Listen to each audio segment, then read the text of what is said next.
इस वक्त हमारे साथ मीनाक्षी लेखी हैं। मैम, G20 को लेके किस तरीके से योजना, किस तरीके से तैयारी, कई चीजें दिख भी रही है सौंदर्यीकरण को लेके, लेकिन एक आप अगर कुछ बताना चाहें। G20 की जो होस्ट सिटी, फाइनल इवेंट का होस्ट सिटी है, वो नई दिल्ली रहने वाला है।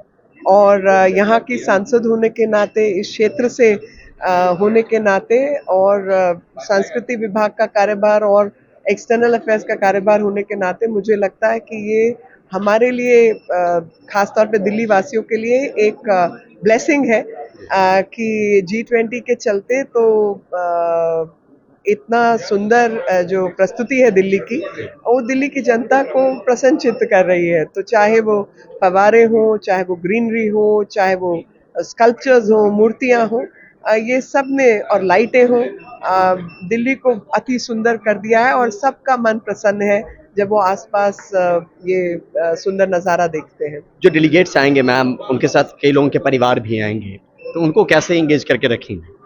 उनके लिए एक अलग प्रोग्राम है, और उस अलग प्रोग्राम में स्पाउसेस का प्रोग्राम है, और बहुत ही सब्सटैंटिव प्रोग्राम है। खाली एंटरटेनमेंट प्रोग्राम नहीं है।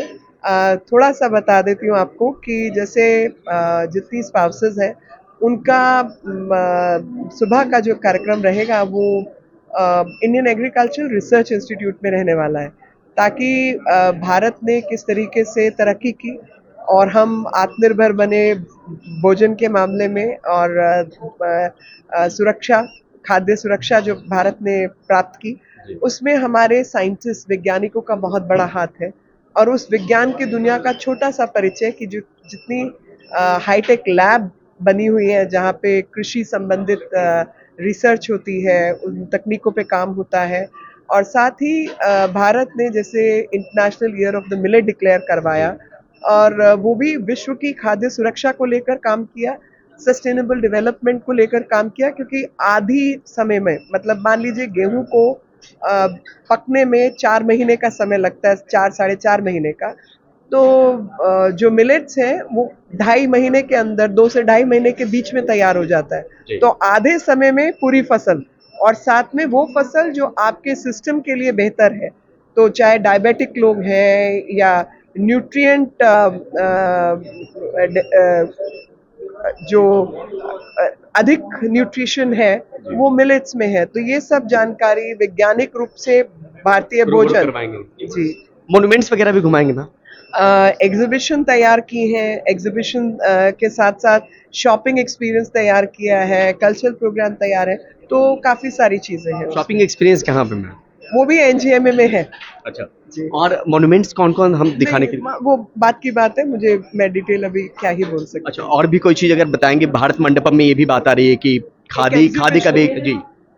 तो भारत मंडपम जो है वो अपने आप में एक बड़ा एक्सपीरियंस है, जिसमें कल्चरल कॉरिडोर तैयार किया गया है, और जितने G20 के देश हैं और इनवाइटेड देश हैं, उन सब के बीच में जो है एक उनके यहाँ से एक एक कलाकृति को मंगवाया गया है। जैसे भारत मदर ऑफ डेमोक्रेसी है, मतलब जब लोग संगठित रूप में नहीं रहते थे, ऑर्गेनाइज्ड एग्जिस्टेंस नहीं थी, तो वैदिक काल में भी राजा होता था, और राजा कोई सक्सेसर इनहेरिटेंस के रूप में नहीं होता था कि खानदानी राज परिवार चला जा रहा है, ऐसा नहीं होता था। इलेक्टेड बॉडी होती थी, वो इलेक्टेड बॉडी इलेक्शन के माध्यम से एक व्यक्ति को चुना जाता था, वो राजा होता था। यानी आज के प्रेसिडेंट, प्राइम मिनिस्टर के बराबर राजा होता था। और इलेक्शन होते थे, समिति होती थी, सभा होती थी। तो वो भी जानकारी हमारे वैदिक काल में प्राप्त होती है, और वो वैदिक काल की जो प्राप्ति है, यहाँ तक कि चोला जो कि वंश के माध्यम से राजा होते थे, लेकिन ग्रामीण क्षेत्र में या प्रशासनीय क्षेत्र में वहां भी सभा और समिति होती थी। तो लोकतंत्र जो है वो भारत के नर्व सेंटर है। तो ऐसे में जो हमारी सभ्यता संस्कृति की जानकारी है, उसी से संबंधित 14वीं-15वीं शताब्दी में जब यूरोप और अन्य भागों के अंदर उसके बाद आनी शुरू हुई, तो बहुत सारे जगहों में 15वीं शताब्दी के बाद, चाहे वो चार्टर ऑफ राइट्स हो, अमेरिकन संविधान का मैग्ना कार्टा हो, या डिक्लेरेशन ऑफ राइट्स है फ्रांस का है, या मोनालिसा है, वो सब कलाकृतियां की डिजिटल कॉपी, और कई जगह पर रेप्लिका, कई जगहों पे वो सब भी आया है, उसको भी दर्शाया जा रहा है। और भारत ने अपनी प्रस्तुति में एक ऋग्वेद की ऋचा है, जो कि मैन्यूस्क्रिप्ट के रूप में है, संवदध्वम समगच्छत्वम समवो मनानसी जानताम, वो चौथी पांचवी शताब्दी की वो हमने दिखाई है कि ये हमारी सोच थी चौथी पांचवी शताब्दी में भी।